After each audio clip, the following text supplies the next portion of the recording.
अब बेटा हमें पढ़नी है वेसेपर थ्योरी या वेस्पर थ्योरी बोली जाती है, ठीक। इसका नाम क्या होता है, इसका मतलब है valence shell electron pair repulsion. नमस्ते बेटा।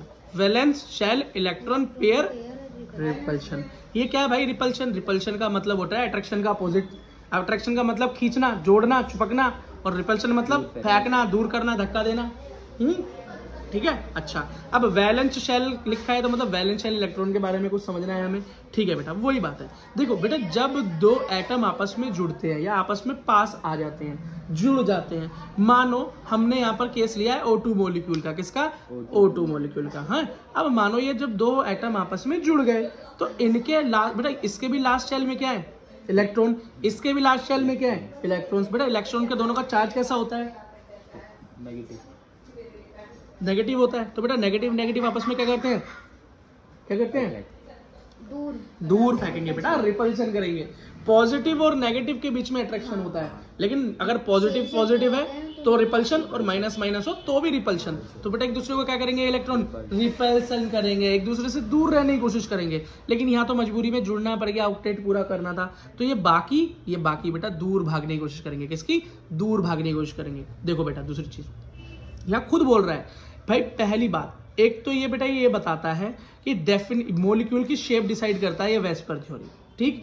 दूसरी बात, वैलेंस शेल के इलेक्ट्रॉन्स हमेशा एक दूसरे से दूर भागने की कोशिश करते हैं क्योंकि वो रिपल्शन करते हैं, नेचुरल है रिपल्शन है। अगला देखो बेटा, यहाँ पर मैंने एक CO2 का स्ट्रक्चर बनाया, central atom C, oxygen oxygen, वही इसको अपने 4 पूरे करने थे, इसने शेयर कर लिया 2 से, इसने शेयर कर लिया 2 से। अब ये देखो जरा, हमारा पॉइंट क्या कहता है कि इलेक्ट्रॉन्स दूर भागते हैं, एक दूसरे रिपेल करते हो। देख रहे हो, ये जो बाकी बचे हुए नॉन पेयर इलेक्ट्रॉन्स हैं, ये देखो कितना दूर है एक दूसरे से। एकदम पास में क्यों नहीं इकट्ठे, सारे में क्यों इतनी दूर दूर फैले हुए हैं? क्योंकि एक दूसरे के साथ रहना नहीं चाहते, एक दूसरे के साथ रहना नहीं चाहते। यही मैंने क्या लिखा है? यही बेटा देखो मैंने इसके अंदर, इस पॉइंट के अंदर, सेकंड पॉइंट के अंदर बता रखा है कि अपने बीच का रिपल्शन कम करने के लिए, दूर भागने के लिए क्या करते हैं भाई? मैक्सिमम डिस्टेंस फॉलो करते हैं। एक दूसरे से रिपल्शन कम करना है ना, तो दूर चले जाएंगे, एक दूसरे क्या करेंगे? दूर चले जाएंगे। इसलिए क्या पूरी शेल में पीछे की तरफ नजर आते हैं, सिर्फ पेयरिंग वाले सामने हैं, बाकी सब दूर है, बाकी सब क्या है? दूर है, ठीक है। अच्छा भाई एक चीज देखो जरा, यहाँ पर मैंने एक स्ट्रक्चर लिया है किसका?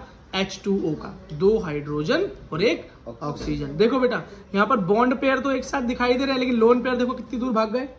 और एक चीज देखो, लोन पेयर कौन होते हैं बेटा? 2 इलेक्ट्रॉन का एक सिंगल पेयर बनता है, और लोन का मतलब जो कि पार्टिसिपेट नहीं करते, किसमें? बॉन्डिंग में। और बॉन्ड पेयर जो कि 2 इलेक्ट्रॉन आपस में पार्टिसिपेट, तो बॉन्ड पेयर हो जाता है। एक बॉन्ड पेयर में 2 इलेक्ट्रॉन होते हैं, एक बॉन्ड पे लोन पेयर में भी 2 इलेक्ट्रॉन होते हैं। पेयर का मतलब जोड़ा, चप्पल की जोड़ी से याद रखना, नहीं तो चप्पल पड़ती घर पे नहीं आओ तो नंबर कम आएगा, चप्पल पड़ेगी घर पे, ठीक है।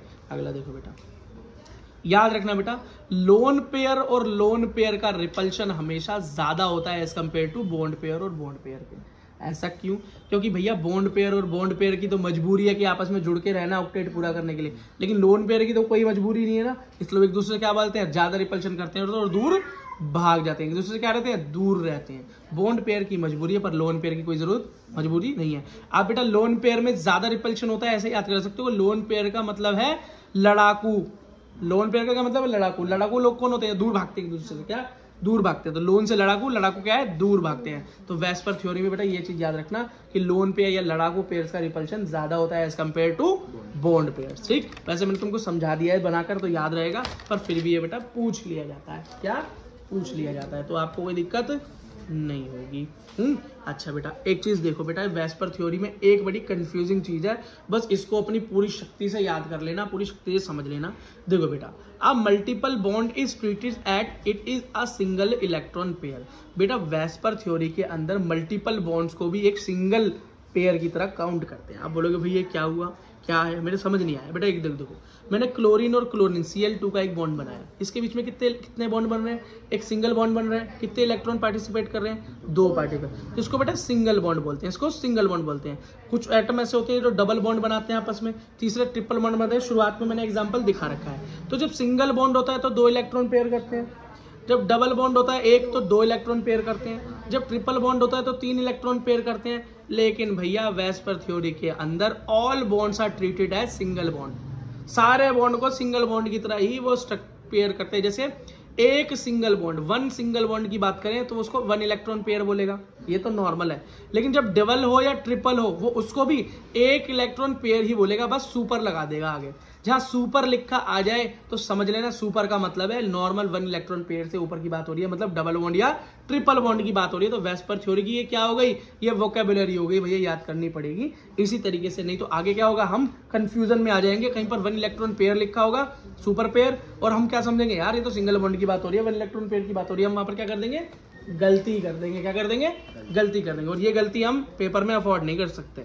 ठीक है, अब ये देखो, वैसे यहाँ पर क्या है, डबल बॉन्ड हो रहा है ना, यहाँ डबल बॉन्ड दिखाई दे रहा है ना आपको CO2 में, लेकिन यहाँ पर हम क्या लिखेंगे वेस्पर थ्योरी के हिसाब से, 2 बॉन्ड पेयर लिखेंगे ओनली, एक सिर्फ 2 ही गिनेंगे इसको, एक्चुअली है 2 डबल बॉन्ड।